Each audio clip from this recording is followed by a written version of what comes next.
Today on DC News Now, heat returning to the region, tracking the humidity, and possible storms heading our way. Well, the polls are open for Prince George's County special election. Many people looking to cast their ballot for the next at-large county council member. I'll tell you all about it. Searching for vandals after protests. It breaks my heart as someone who lives here and loves how beautiful our city is that we need to respect it. How U.S. Park Police say you can help. Also, an update on the beef steaks. The rising stars aiming to be Kamala Harris's running mate. And DMV native making a splash at the Olympics. Katie Ledecky's quest for gold in France. Watching the station covering all of the DMV. This is DC News Now. Good afternoon, and thank you for joining us for DC News Now at noon. I'm Mark Hall. A heat emergency has been activated in the district. Let's get right over to meteorologist Damon Madsen with a look at the forecast. Damon, another hot day, perhaps a slight break with the humidity?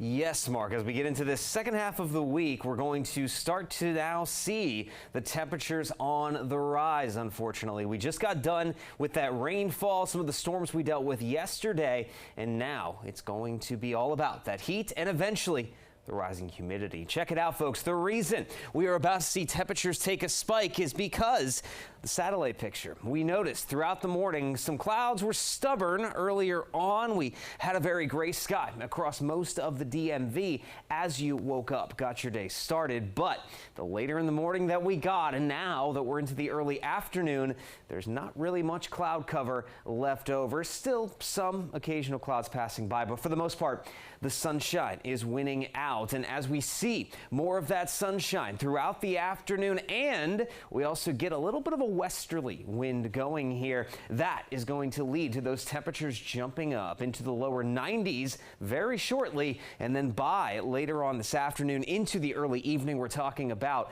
the mid 90s making a return. Now, that same westerly wind is going to keep ushering in some drier air. So the humidity, it will still be present, but it won't be rising just yet. So we won't be feeling that excessive heat index. However, tomorrow, Friday, different story. We'll talk about how hot and humid it's going to get over the next few days, coming up in your full forecast in just a bit.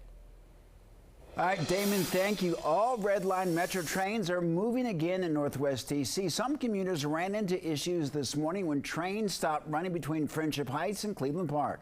Metro cited an arching insulator at Van Ness. It caused the station closures at Van Ness and Tenleytown. We're told that normal train service has resumed. A special election is underway in Prince George's County to replace a council member who resigned last month. Yamari Sase has more. Well, it's day one for early voting here for the Prince George's County special election. More than 10 candidates looking to become the next at-large county council members, and many people are making their way to the polls. I think it's important that we stand out and, let our voice be heard.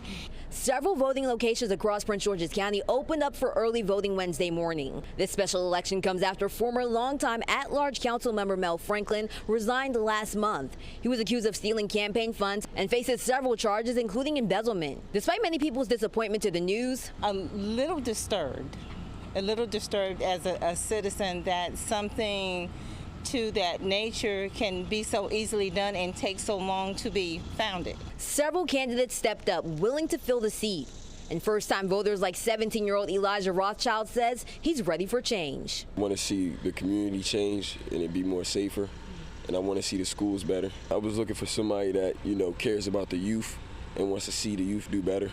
Now, officials say it's best to vote early to avoid long lines and to ensure that your vote is counted. You want to make sure that you bring a valid ID or your voter registration card, and polls do close at 8 p.m. on August 6th. Reporting in Springdale, Maryland, I'm Yamari Sase, DC News Now. All right, thanks to Yamari. A Sterling man facing charges in connection to a deadly carjacking. Police said that Jose Aguilar Martinez allegedly stole a car from Melody Waldecker, near Town Center Plaza Sunday. They say he then hit and killed her while trying to get away. Martinez is currently being held without bail.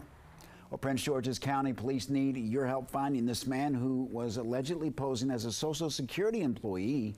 They say that he stole more than $10,000 from a woman last month, and investigators say that So far this year, there have been 22 cyber crimes around the county. They said that many more of these crimes go unreported because victims feel ashamed. Psychological warfare. They're trained and they are instructed to keep the victims at a heightened state of fear. Well, to stay safe from them, it is recommended to be extremely cautious when you receive calls from unknown numbers. Well, Hamas leader Ismail Haniyeh was assassinated in Iran last night. The political leader was attending the inauguration of Iran's new president. According to Hamas, he was killed by an Israeli airstrike. The killing could trigger retaliation against Israel from Iran or its Lebanese ally Hezbollah. It may also impact the ongoing negotiations for a ceasefire.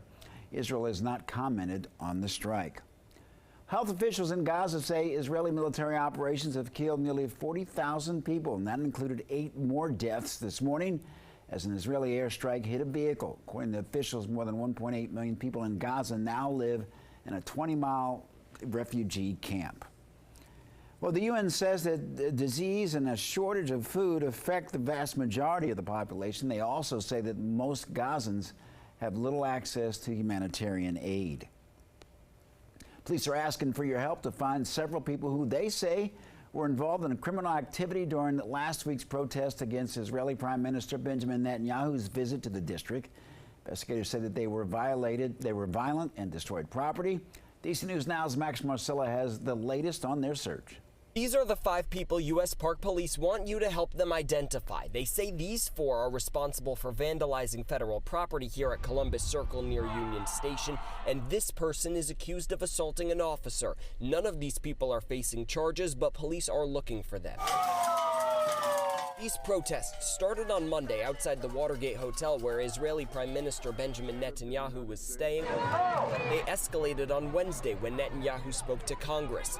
An American flag was burned, Palestinian flags were raised on the flagpoles near Union Station, and monuments were spray painted. It breaks my heart as someone who lives here and loves how beautiful our city is that we need to respect it. The protesters called Netanyahu a war criminal. My message to lawmakers and people who live here is that every single person who has stayed silent is complicit in genocide. With messages aimed at American lawmakers. But the protests turned destructive, and now Park Police are seeking to find out who's responsible, starting by trying to find these 5. And that was Max Marcella reporting. Over in Washington County, the Board of Elections is holding an open house tomorrow to recruit poll workers for Election Day. People attending will learn how to use a poll book, ballot marking device, and a scanning unit. The 3-hour event is taking place at the Election Center in Virginia Avenue in Hagerstown, and it starts at 9 a.m.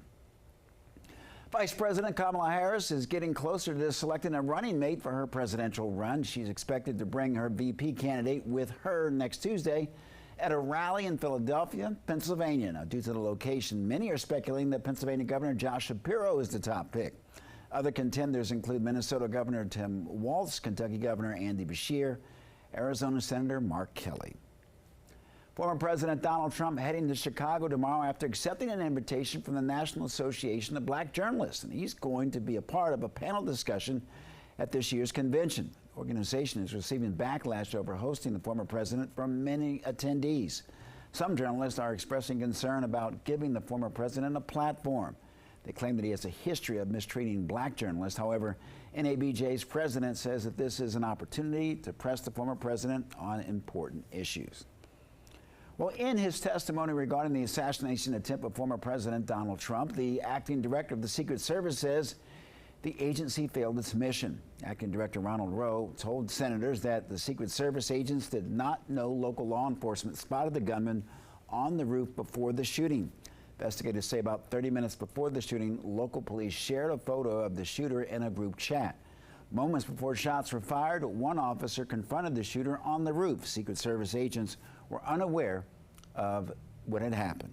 To me, that we did not get that information as quickly as we should have. I think this was a failure of imagination, a failure to imagine that we actually do live in a very dangerous world where people do actually want to do harm to our protectees. I think it was a failure to challenge our own assumptions. The acting director says that a Secret Service sniper shot and killed the shooter within seconds of him firing at the former president. Investigators believe the shooter was able to get off 8 rounds before being taken out.